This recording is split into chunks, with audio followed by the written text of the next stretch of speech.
মনের আবেগে কিছু কিছু কথা মুখ দিয়ে আইসা পড়ে, না বইলেও তো পারি না। বুঝছেন কি হইছে? মানে সবারই মনের মধ্যে আশা থাকে ঈদ উপলক্ষে বাবা মার সাথে বইয়া সেমাই বিরিয়ানি পোলাও এগুলা খাইতে। তো বাপের বাড়িতে শুধু শুধু যাই, মার মুখটাই দেখি, বাবারে বেশি দেখতে পারি না। কারণ একটাই, আমার বাবা বিয়া করছে, সৎ মায়ে আমাদের লগে মিলতে দেয় না বেশি।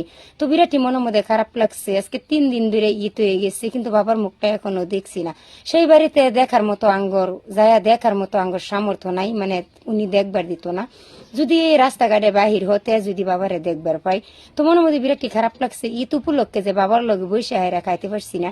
তো এক সময় যখন আমি ছোট ছিলাম, আমার বাবা আমারে জামা কাপড় কিনে দিত, ঈদের দিন গাও গোসল ধোয়াই দিত, সাথে করে নিয়ে মাঠে লয়ে যেত, কতই না ভালো লাগতো।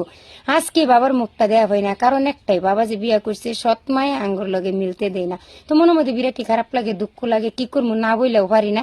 তো আমার ভিডিওটা দেখার জন্য সবাইরে অনেক অনেক ধন্যবাদ।